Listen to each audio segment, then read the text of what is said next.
Olá, boa tarde. A Sociedade de Educação Espírita, com uma eterna gratidão a Carlos Bernardo Loureiro Cajazeira de Souza, que foi um dos nossos incentivadores a fundar a Sociedade de Educação Espírita da Bahia e que sempre se preocupou em um trabalho de qualidade voltado para o trabalho de desobsessão e atendimento fraterno.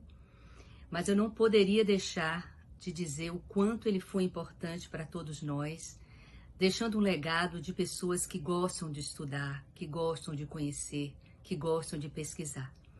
Então, a partir de hoje, nós estaremos sempre colocando uma palestra de Bernardo em gratidão a tudo que ele nos ensinou e que deixou para todos nós, a importância da doutrina espírita em nossas vidas. Então, como ele dizia sempre no final das palestras dele, como dizia Kardec, trabalho, solidariedade e tolerância. Deixo vocês agora para que assistam essa palestra lindíssima dele. Um grande beijo para vocês. Muito obrigada. Façamos a prece que Jesus nos ensinou. Pai nosso,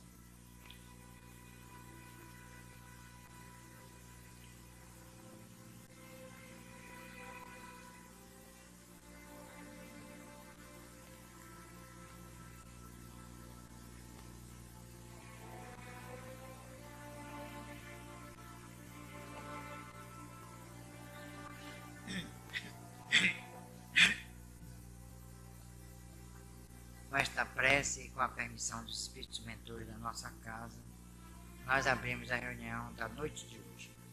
Um voto de paz para quem se encontra em aflição. Vocês pediam o que é o que não é. A gente tirar algumas dúvidas a respeito da doutrina espírita. E tem muita gente aí, muito sabida, e que fica dizendo que espiritismo é macumba, né? É candomblé, que aqui tem vela, tem trabalho, passa banho de folha, não é? Aqui nem folha de zinco a gente passa. Devia passar para esse povo que fica falando besteira, né? Então aqui vocês estão vendo vela. Aqui tem quantas velas tem ali? Né? Quantas velas? Olha quantas velas tem. Vocês veem aqui despacho. Nós passamos banho de folha, velas, não vê nada. É uma doutrina espírita, é uma doutrina que se respeita, é uma ciência. Surgiu no primeiro mundo e veio para esse terceiro mundo. O problema dela foi esse. Surgiu em Paris, em 1857, com o lançamento do Livro dos Espíritos, dia 18 de abril. Então, é a doutrina de primeiro mundo, e até elitista. Mas vocês sabem que nós somos brasileiros, e brasileiro é expert em coisa nenhuma. Ele quer saber tudo e não sabe nada. Agora, ele entende de carnaval, de tchan, não é isso? Futebol, e coisas semelhantes. Fora daí fica difícil. Então é preciso que se estude a doutrina, para dizer assim, bom, ela é boa ou não, ela é científica ou não, certo? Eu já estou cansado de pessoas que vêm aqui, ou pessoas que vão lá na livraria e dizem, meus familiares não acreditam nessas coisas, não é? Depressivo, não é? Essas coisas. Parece até que esse pessoal é inteligente, é sabido, conhece tudo, e nós aqui somos débeis mentais, né? Estamos enganando vocês, estamos nos enganando, estamos falando uma opção de besteira aqui, os médios todos estão fingindo, são todos farsantes, mentirosos, não é isso? Não parece? E o pessoal aí fora sabido, que maravilha, não é? Inteligentes. Agora aqui não, aqui só tem pessoas com problemas. Nós. Não é assim não. A coisa é muito mais séria do que sonha a vã filosofia desse pessoal. Nós precisamos então divulgar a doutrina. Por isso que nós estamos levando aqui à cena essas peças. Principalmente o espiritismo que é e o que não é, que vai elucidar, vai esclarecer muita coisa. Principalmente essa questão de as pessoas pensarem que nós aqui temos atabaques, tá? Nos vestimos de branco e aí por diante. É essa a ideia que ainda prevalece a despeito da divulgação que se vem fazendo na televisão. E em várias oportunidades. A Rede Globo me apresentou na sexta-feira um programa com fundo assim paranormal. Um pouco limitado, diga-se de passagem, mas de qualquer maneira muito significativo, chamando a atenção dos telespectadores para os fenômenos paranormais ou parapsicológicos, que na verdade são fenômenos espíritas. Esses fenômenos são provocados pelos espíritos, né, às expensas da faculdade mediúnica de pessoas, né, que estão perto ou então deliberadamente trabalhadas para provocar tais fenômenos. Que há fenômenos que são naturais, espontâneos, e fenômenos que são provocados através de um trabalho de laboratório. Isso, a história do Espiritismo registra, né, foi uma série de fenômenos levados a efeito, tanto na Europa como nos Estados Unidos e aqui no Brasil. Muitos fenômenos foram obtidos aqui em Uberaba, aliás, em São Leopoldo, com Chico Xavier. Chico Xavier, no início, materializava espíritos. Teve também o Peixotinho, um grande médium chamado Peixotinho, que também materializou o espírito mais, para mim, o espírito mais bonito que já se materializou na face da Terra. Muito mais do que Kate King.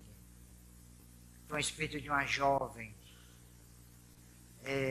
Ana, o nome dela. Mas linda. Agora só apareceu o rosto, porque o ectoplasma não deu para formar o corpo.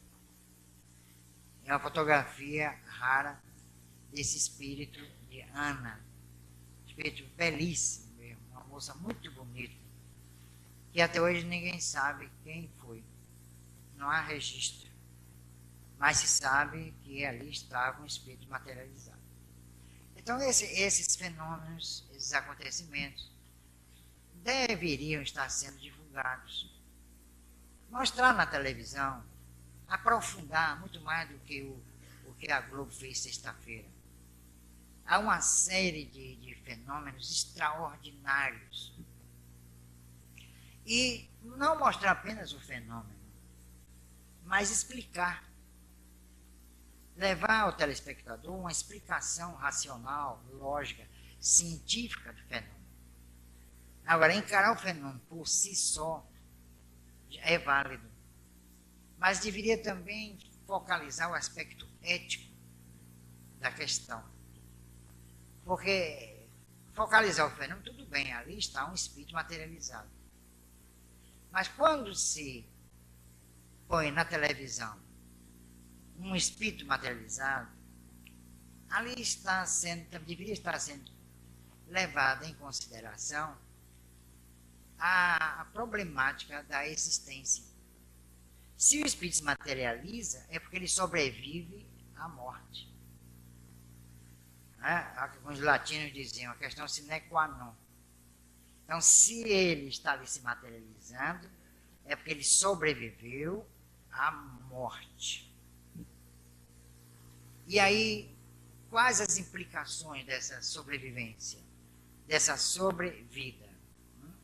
Que implicações éticas se podem tirar desses fenômenos? Foi assim que Kardec fez. Kardec, quando entrou em contato com os espíritos, foi através do fenômeno, chamado as mesas girantes. As mesas giravam, os médiuns punham as mãos sobre a mesinha chamada pé de galo, de tripé, Eles punham as mãos ali, a mesa girava. Mas eles tiravam as mãos, as mesas continuavam a girar. E aí as mesas corriam a sala inteira. E aí alguém pôs um lápis, por sugestão dos espíritos, através de tipologia alfabética, alguém pôs um lápis num dos pés da mesa. Então a mesa se equilibrava na ponta de um lápis, sem quebrar, e escrevia páginas belíssimas, de cunho filosófico, científico, etc. A mesa sozinha, então a mesa pensa, foi o que Kardec se fez assim, a mesa escreve uma página dessa, ela pensa? Claro que não. Alguém estava utilizando a mesa para escrever. Quem era esse alguém? Perguntou Kardec. O espírito. Então, ali estava, diante do futuro codificador do espiritismo, um fenômeno que mereceria, como mereceu, acurado exame. E foi assim que sucedeu. Ele descobriu por detrás das mesas que giravam os espíritos. Foi realmente uma revelação notável, revolucionária para a humanidade. Porque os espíritos sempre se comunicaram, desde eras recuadas. Sempre. Há registro entre os gregos, romanos, egípcios, os caldeus, babilônios. Sempre os espíritos se comunicaram. Mas não sob a observação de um pesquisador como Kardec, e depois como William Crookes e tantos outros. Então a mesa estava ali girando. A mesa estava escrevendo. Que fenômeno era aquele? Aí Kardec, que era um pedagogo, ele falava 8 idiomas, era poliglota, foi um dos maiores discípulos de Pestalozzi. Ele ensinava química, biologia, matemática. Não era um qualquer, não. Era um cientista. E ele começou a investigar esses fenômenos. E aí deu assim de frente, né, vis a vis com os espíritos, os seres da dimensão incorpórea, ou da dimensão imponderável. E aí esses espíritos começaram a conversar com Kardec através dos médiuns, ou então através da chamada escrita automática, ou através da psicografia, ou através da escrita direta. A escrita direta já era um meio mais sofisticado, embora a mesa girante também, o que ela escrevia pode ser classificado como escrita direta, mas agora a escrita direta era outra. Kardec punha papel, lápis, dentro de uma gaveta, fechava, punha a chave, né, pendurada numa corrente, e aí esperava durante 40 ou 45 minutos. As médiuns entravam em transe silencioso, e aí, que há transes ostensivos, né, às vezes agitados, e aí esperava. 40 minutos depois ele abria a gaveta, ali estava uma mensagem de um espírito, como por exemplo, Fénelon, gênio do iluminismo europeu, que daria ensejo que a própria Revolução Francesa, os pais do naturalismo foram justamente os iluministas. E um dos maiores iluministas, justamente Fénelon, estava se comunicando ali com Kardec, através da escrita direta. Aí Kardec põe somente o papel, e não o lápis, papel puro. Quando abre a gaveta, está lá uma mensagem. Ele aí tira o papel. Quando ele abre a gaveta, estava uma mensagem. O papel no papel, e ainda de quebra tinha um lápis. Então os espíritos fizeram, chama de aporte. Foi aí que ele começou a se interessar por essa questão do aporte. Aporte quer dizer é o transporte, é o translado de objetos para lugares fechados e vice-versa.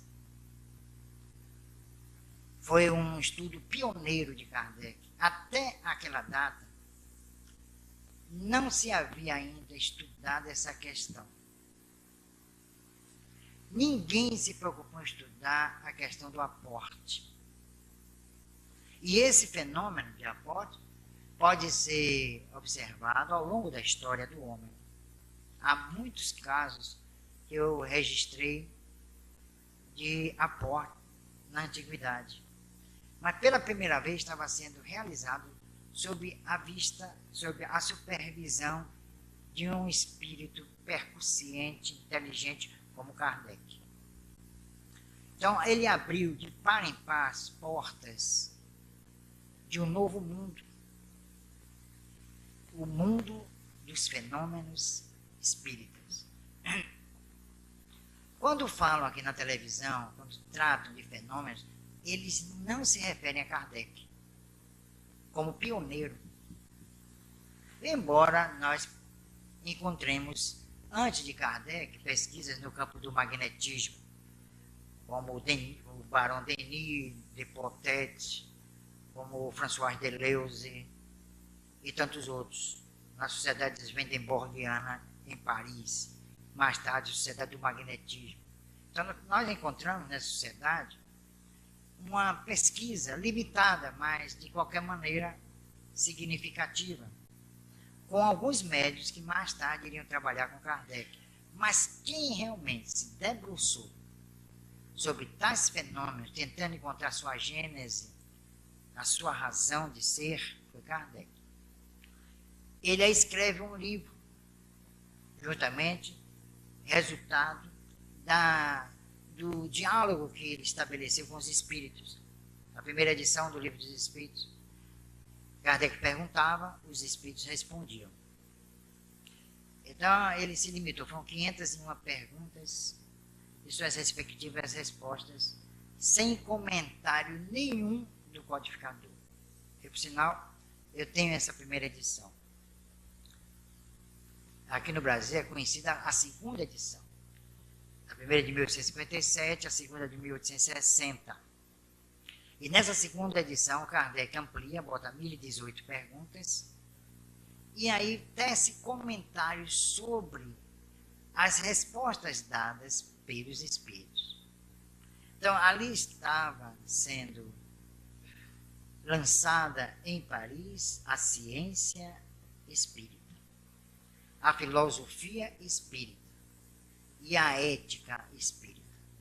Então, primeiro os fenômenos. O porquê dos fenômenos.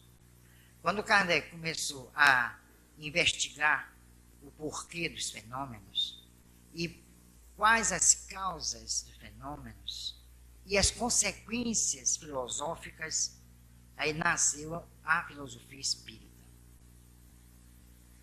E aí, o porquê da sobrevivência?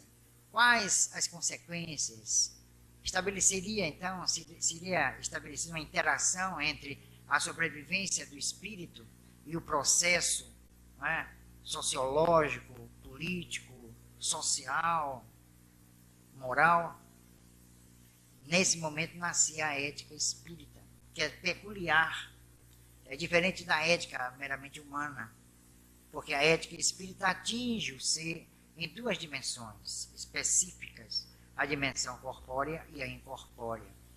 Então, seria, grosso modo, seriam respondidas, grosso modo, aquelas três grandes perguntas do homem, que sempre inquietaram os pensadores, os filósofos. De onde venho, quem eu sou e para onde vou. A doutrina espírita conseguiu, finalmente, responder a essas três e dialéticas perguntas. De onde venho, quem eu sou, quem ou que eu sou e para onde vou. Então, qual o destino do homem? Quando diz, para onde eu vou? Ele está especulando sobre o que se chama de teleologia. Então, Kardec reformula a teleologia, chamada cristã, com a teleologia espírita. Porque a teleologia tida como cristã leva o homem para o inferno, para o purgatório, para o céu. Então, o homem tem uma destinação própria. Ele não pode fugir. Com base em quê? No seu comportamento, nos pecados, nas suas posturas. Então, existe uma ética cristã? Existe. Mas uma ética estiolante, perniciosa. Porque o homem erra e vai para o inferno. Mas o homem que erra e não quer ir para o inferno, recebe absolvição através dos sacramentos. Então, criou-se uma ética distorcida. Aí Kardec vem e reformula isso. Daí a perseguição ferrenha a Kardec e a própria doutrina espírita, cuja repercussão nós encontramos hoje, em 1998, quando alguém diz assim, eu não acredito nessas coisas. Ele está revelando a lavagem cerebral que fizeram no Brasil.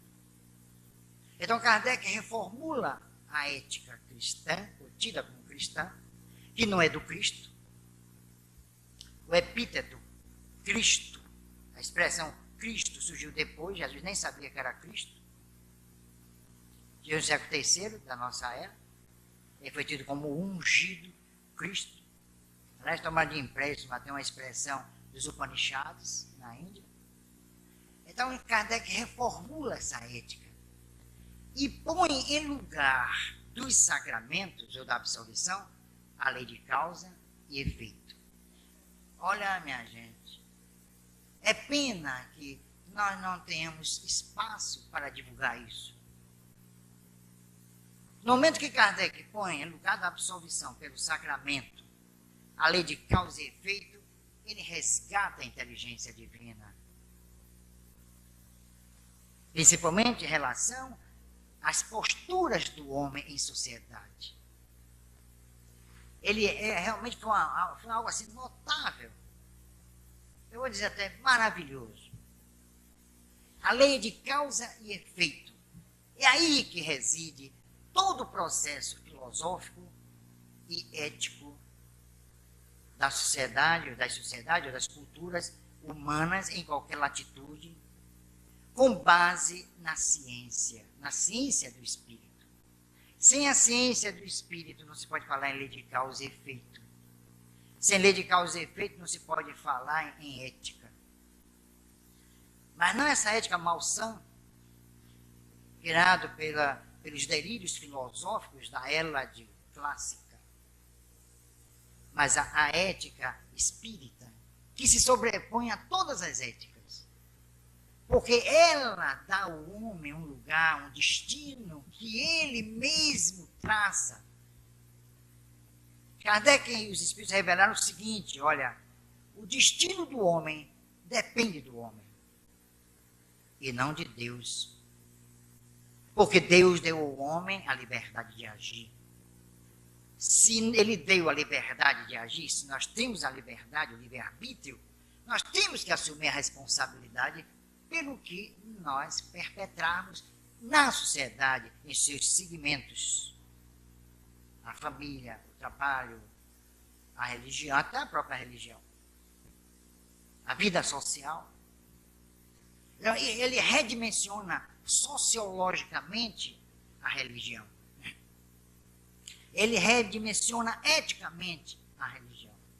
E dá aquele coup de grâce, né? aquele golpe de misericórdia na antropologia do seu tempo. Quando ele, no Livro dos Espíritos, fala em reencarnação, fala em evolução, e olha que 2 anos depois, 1859, surgiria Darwin como salvador da pátria.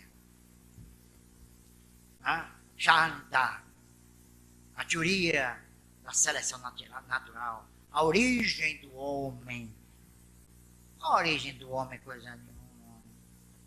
A origem do homem. Que origem triste, tacanha, medíocre, simiesca. Que seleção natural, que não é nada de natural desde que estabelece privilegiados e sacrificados. Que lei é essa natural? que para uma espécie sobreviver, a outra tem que fenecer, tem que desaparecer, tem que ser imolada, sacrificada. Isso é justiça. Se se pensar nessa evolução sem Deus, o homem está delirando. Se se pensar nessa evolução com Deus, quem delirou foi Deus e o homem. Olha, ambos deliraram.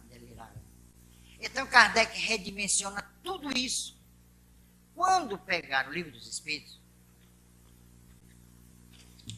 os pensadores, os nihilistas, mais tarde os próprios existencialistas, quando eles se debruçaram, eles estudaram sobre o Livro dos Espíritos, eles tremeram nas bases. Eles não acreditavam no que estavam vendo, no que estavam lendo. Todos os valores éticos vieram por água abaixo, baseado na religião, baseado numa sociologia capenga, que só analisa o homem do berço ao túmulo em suas culturas. Enquanto que a sociologia espírita transcende os limites do túmulo. Enquanto que a antropologia espírita revela um homem eterno, que vem através do tempo desenvolvendo as suas potencialidades naturais. Então, olha, foi eu mesmo, que eu digo abertamente, eu fui marxista, né? Fui de diretório acadêmico da Faculdade de Direito em 1968, época da Revolução. Vejam só, diretório acadêmico da Faculdade de Direito, que era o mais, né, radical, talvez, do Brasil. Só comparava a Universidade de São Paulo e do Rio de Janeiro. E aí, quando eu me debrucei sobre o Livro dos Espíritos, depois de ser chamado a a liça espiritista, foi pelos fenômenos, quando eu comecei a estudar o Livro dos Espíritos, eu também tremi nas bases. Meu Deus, quanta ignorância eu admiti, quanta bobagem. Perdi tempo precioso em pensar que o homem nasceu para a sua dissolução completa. O homem é um ser inútil, já diziam os existencialistas. É um ser frustrado, porque ele tem a perspectiva da morte. E como nós temos entranhadamente a perspectiva da morte, tudo perde seu intrínseco valor. Nós vivemos fruto de um ato mecânico, mecanicista. Quem somos nós depois da morte? Nada. Era assim que eu pensava. E muita gente ainda pensa. Até hoje. O que vai acontecer comigo depois da morte? Será que existe realmente espírito? Aí quando aparece um programa de televisão mostrando alguns fenômenos, é um Deus nos acuda. É um fato natural a sobrevivência. Não tem nada de sobrenatural. O aparecimento de um espírito após a morte é um fato natural. Não tem nada de fantástico, nem de extraordinário. É que nós, principalmente no mundo ocidental, nós fomos educados para ter medo da morte, para temer o espírito, a alma do outro mundo, o fantasma, o espectro. Ele não devia voltar, mas se ele se atrever, se ele cair na asneira de retornar ao plano corpóreo, ele é estupidamente rechaçado. Exorcismos, caça-fantasmas, e aí por diante. Ou então, alucinação. Você precisa urgentemente de um psiquiatra. Se a pessoa vira um espírito, é um candidato ao Lexotan, ao Cadil, está famoso esse Lexotan. É um candidato natural, porque viu um espírito. Veja o que fizeram com a humanidade. Reduziram a nada, a zero. ao medo. Foi isso que fizeram com a humanidade. Medo, pânico. Uma doença assombra, assusta. E se for uma doença, um câncer, por exemplo, você está com câncer, pronto, acabou tudo. Aí a depressão, acabou, encerrou, finito. A pessoa está como num corredor da morte. Ela se sente, uma vez eu me disse, olha, eu me sentia, antes de conhecer a doutrina espírita, eu me sentia no corredor da morte. A morte estava inevitavelmente me esperando. Eu digo, estava esperando você, como está esperando todo mundo. Todos nós. Agora, se tudo acaba com a morte, nós estamos perdendo tempo aqui. Não é não? Devia estar em casa, me distraindo, assistindo televisão, agora medíocre, mas estava. Em vez de eu estar aqui perdendo meu tempo, e vocês também. Não é? Então tudo acaba na morte. Todas as religiões, todas, pregam isso. E todas, convenientemente, dizem aos seus profitentes, aos seus sectários, olha, vocês não se preocupem, que aqui vocês vão para o reino de Deus. Podem ficar tranquilos, contanto que enche o envelope aí. Cadê o envelope? Quanto mais, aí, quanto mais é dando, né, que se recebe. É porque aqui é o contrário. É recebendo que se dá. A gente não pode dar sem ter. Então, Kardec revela essas questões notáveis, esses princípios, melhor dizendo. A reencarnação. Olha, 1857, falar em reencarnação na Europa, ele foi pioneiro. Pegue o Livro dos Espíritos e leiam lá. Sobre parentesco, a morte das crianças, né? A justiça da reencarnação, o porquê da reencarnação. E nada, eu não acredito. Então, se a pessoa não acredita na reencarnação, em que ela vai acreditar? Que nasceu por acaso? Alguém resolveu ter relações sexuais com alguém e ele nasceu. Pronto. Às vezes é fruto até de um momento de, sei lá, nem de prazer. Uma necessidade fisiológica. Que coisa mais medíocre. Como é que eu posso me considerar assim? Nós estamos acima desse mecanicismo estúpido, desse processo embrutecido. Eu não posso perfilhar uma coisa dessa. Eu estaria me violentando. É uma violência. Eu estaria me negando como ser dentro da existência. Parafraseando o próprio Sartre. Mas o ser dentro da existência, não segundo as suas postulações, mas segundo as concepções imortalistas. Então, revelar ao homem que ele é um ser imortal. E é isso que Kardec pretendeu. Revelar ao homem que ele é responsável pelo que ele faz. Olha, isso sacudiu as estruturas da cultura francesa. Foi um baque. Tanto que Honoré de Balzac, quando Théophile Gautier, um dos mais expressivos literatos franceses, quando Théophile Gautier escreveu um livro, Kardec ainda estava reencarnado, sobre o espiritismo, sobre princípios espíritas, e Théophile Gautier não era espírita, mas deve ter lido e leu o Livro dos Espíritos. Esse livro eu sempre cito, é O Ignorado Amor. Esse romance que as pessoas deviam ler. É o primeiro romance espírita.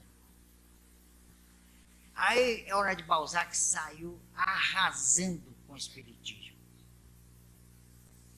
Kardec escreve um artigo memorável na Revista Espírita, que ele fundou em janeiro de 1858, e mandou cópia desse artigo para os jornais franceses e publicaram. Ele pediu direito de resposta. Ele arrasa com Honoré de Balzac. Olha só, Honoré de Balzac, um grande, um gênio da literatura. Mas Kardec reduz a zero. Ele não respondeu nada. Ficou calado. Ia responder o quê? Ele ia confessar de público que era uma futura carniça? Ele ia confessar de público que era um gênio fadado à morte, à dissolução do corpo, como um rato? Né? Ele preferiu calar. Ele não disse mais nada. O que é que ele podia? Ele podia afrontar, não Kardec, mas afrontar princípios que são, na sua interpretação, que dão na sua interpretação o lugar que o homem merece no contexto social. Negar todas as forças expressivas da existência. Ele, como Anatole France também, Prêmio Nobel de Literatura, como o próprio Anatole, quando ele deu de testa com Leon Denis na cidade de Tours, Anatole France, não é o gênio da literatura, escreveu uma obra chamada sobre Jeanne d'Arc, que Leon Denis rebateu. Quando ele entra em contato intelectual com Denis, ele recua diante das argumentações de Denis com base no problema do ser, do destino e da dor. Daí surgiria um livro, os maiores livros de Denis. Surgiu não em função do debate que ele teve com Anatole France, mas surgiu em função das ideias que então prevaleciam e ainda prevalecem, tanto nos meios cultos como nos meios incultos, sobre a morte, sobre a vida, sobre o destino do homem. Porque existe uma paridade que se sustenta na lavagem cerebral. O homem aqui, do povo ignorante, diz: eu não acredito nessas coisas. O intelectual do lado de cá diz a mesma coisa. Isso é lavagem cerebral. O intelectual aqui, o professor da universidade, o homem culto, tem a mesma linha de pensamento, tem o mesmo ente de razão que esse daqui, que vende verduras na feira de São Joaquim. Isso é que devia deprimir o intelectual. Se não é possível, como é que eu penso como ignorante? Porque é ignorante. Ou então fizeram com que ele se portasse como um ignorante. E fizeram com que o ignorante se portasse como um professor universitário. Veja que absurdo. É irônico até. É um libelo. Criar um libelo existencial de tal forma que chicoteia o pobre, o rico, o intelectual e o ignorante. Criaram tudo isso e ninguém percebeu. E todo mundo abaixa a cabeça. Não, é aí, ó. Mas prestar homenagem a isso tudo que está aí. Não só no campo da religião, mas da ciência. A ponto de hoje, nos Estados Unidos, as pessoas desencarnam ou entram em morte cerebral e os seus corpos são doados a uma instituição. Doados não, são levados a uma instituição. E lá eles ficam em nitrogênio líquido, tiram a cabeça, separam, para quando, mais tarde, a ciência descobrir a cura daquele mal que vitimou o mumificado, que é a mumificação em termos modernos, aí aplicam o remédio e ele volta à vida. Pagam milhares de dólares, ficam em cilindros de aço inoxidável, dentro de uma sala super refrigerada, ali, esperando que mais tarde, quando descobrirem a cura, Pronto. Isso agora, 1998. Veja a concepção que as pessoas têm de vida e de morte, de imortalidade. É por isso que andaram aí à busca da fonte da juventude, da eterna juventude, do santo graal. Quantos já buscaram se perpetuar no corpo? Milionários que não entram em contato com ninguém, ficam em câmaras, né, ionizadas, esterilizadas, não se mistura com nada para não pegar uma doença. Isso tinha um milionário americano que vivia na cobertura de um hotel em Las Vegas. Era o hotel tudinho. E ele, quando contactava com a pessoa botava uma máscara, ele botava uma roupa especial. Veja só. Ele ia para o aeroporto para pegar o jato dele, ele ia num lugar esterilizado. Resultado, um dia, numa dessas viagens, teve um infarto violento e pacotou. Acabou a folia. Pronto. Foi um infarto fulminante. Quando ele chegou em Nova York, já estava mortinho, mas estava lá, durinho. Então eu vejo as pessoas brincam com a vida. Isso daí é o suprassumo, não é da descrença, não. É da imbecilidade mesmo. E com direito à baba. É um caso patológico. Então, nós espíritas, quando revelamos isso, Bernardo está falando contra a religião. Bernardo está falando contra a religião. Não estou falando contra nada. Eu estou expondo os fatos como Kardec me ensinou. Ele também foi rotulado de anticristo. Achava que ele queria derrubar as religiões. Ele não queria derrubar nada. Ele queria mostrar ao homem aqui, olha, meu amigo, você é um ser eterno. Você é responsável por tudo que você fizer. Ninguém vai lhe salvar, a não ser você mesmo. Por isso que Jesus disse, a cada um segundo as suas obras. Então, ele revela na doutrina espírita, é por isso que muita gente vai embora, porque não quer assumir responsabilidades. Não? Apronta, vai lá num determinado local, faz lá umas práticazinhas, reza 552 Ave Marias e sai salvo. Que coisa bonitinha, né? É mesmo que está aqui em cima. Zerou. Pronto para fazer outras misérias. E aí, pronto. Se está na hora da morte, alguém vem e absolve. Ora, isso depõe contra a inteligência divina. E onde está a lei de Deus? Kardec perguntou aos espíritos. Onde está? Aí os espíritos disseram, na consciência dos homens. Que resposta magnífica. Completa. É um axioma. Onde está a lei de Deus na consciência dos homens? Não está em Bíblia. Não está nem no livro dos Espíritos. Não está em lugar nenhum. Está na nossa consciência. Isso é notável. Daí surge a culpa. Daí surge o remorso. Daí surge o arrependimento. É a lei sendo acionada. E eu, se eu me arrepender do que fiz, como vou reparar se eu só vivo uma vez? Eu vou sair aquele ser frustrado que falam os existencialistas? Eu me arrependo de ter cometido um delito moral que fugiu, que escapa da legislação humana. Aquilo me corrói, aquilo me incomoda, me inquieta. A culpa toma conta de minha consciência.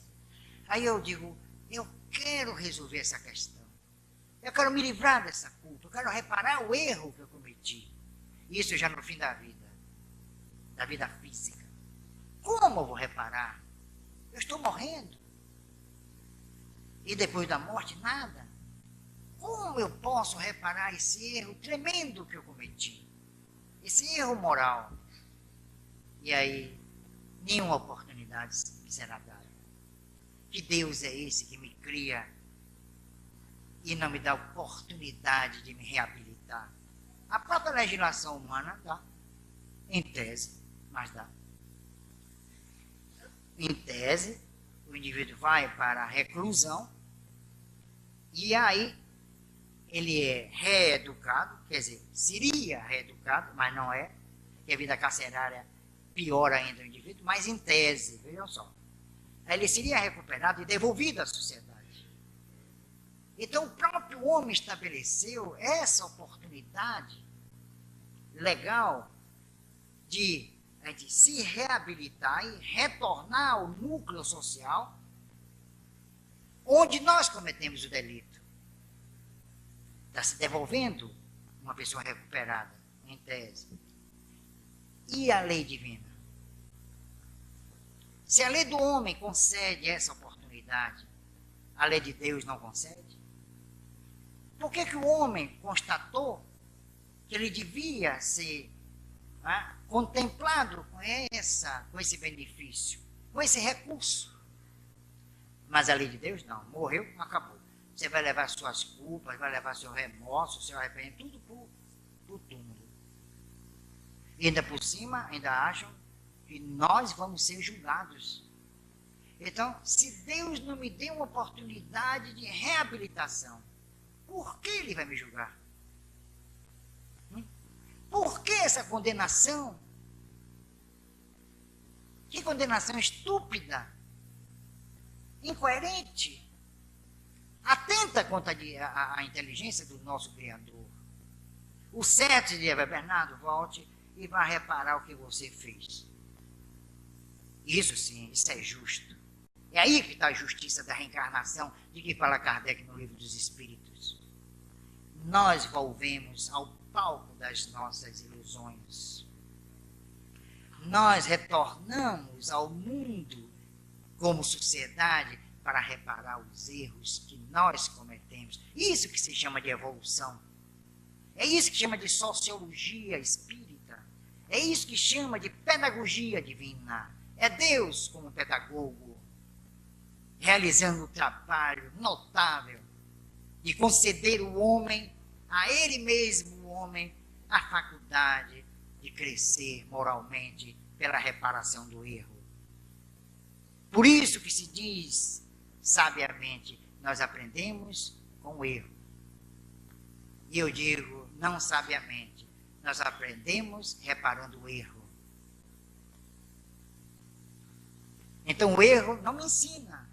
O que me ensina é a vontade de superar o erro, de desfazer o que eu fiz, de reavaliar as situações que eu criei, como essa peça, a Pedra no Lago, de Lúcia. O que é a pedra no lago? Cria o quê? Sempre os círculos concêntricos. Quando jogam a pedra à flor d'água, os círculos, os nossos atos, têm uma repercussão concêntrica. Nós cometemos um ato e ele se distende concentricamente. São as repercussões. Todo ato gera repercussão, seja ele qual for. Até em pensamento. E aí, como resolver essa questão? Nós somos seres que vão ficar pendentes? Ou não? Vamos desaparecer do túmulo? E a oportunidade? Aí, observem o processo obsessivo. Que é a obsessão, se não a cobrança? Se o homem não acredita na lei de Deus, ele quer fazer justiça com as próprias mãos. A obsessão decorre justamente da incredulidade, da descrença e da falta de ensinamento ao homem da lei reparadora de Deus. E ele vem e começa o ato chamado obsessivo. Ele quer ali ser juiz e algoz. Todo obsessor não acredita na justiça divina. Porque se acreditasse, diria assim: Eu não posso fazer justiça com as próprias mãos. Eu não devo ser o algoz de quem me feriu, de quem me magoou, de quem me desprezou, de quem me aviltou moralmente. Para isso existe a lei maior que a lei de Deus. Eu não posso fazer justiça com as próprias mãos, porque eu estarei cometendo uma injustiça. Eu estarei também em curso na lei de Deus, porque não é que eu não soubesse perdoar. O perdão não exime o indivíduo da culpa. Perdoar não resolve o problema. O que resolve é reparar o problema. É muito diferente. Aí surge uma questão muito especiosa quanto ao problema do perdão. O perdão das ofensas. O mais interessante, o mais coerente, o mais justo, o mais divino será o homem um dia não perdoar porque não se ofendeu. Isso é que é lei de evolução. E você estava sumido.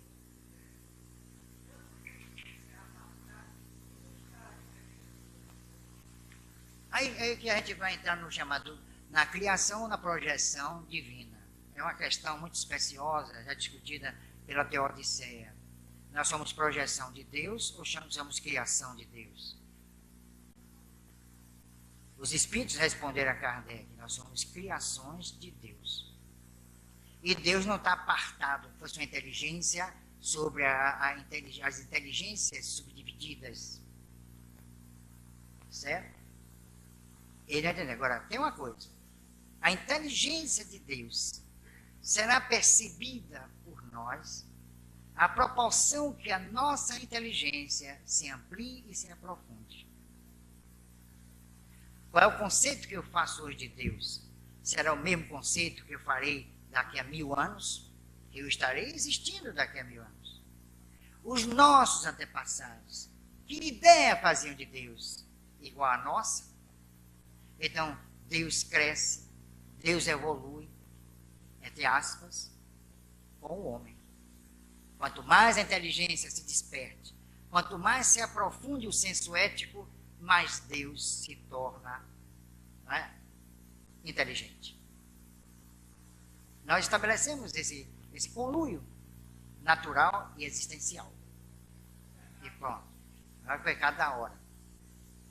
Vá na livraria que a gente conversa. Viu? Porque são assuntos assim, dados a um processo mais transcendental, entendeu? Kantiano. Você precisa estudar Kant. Já estudou?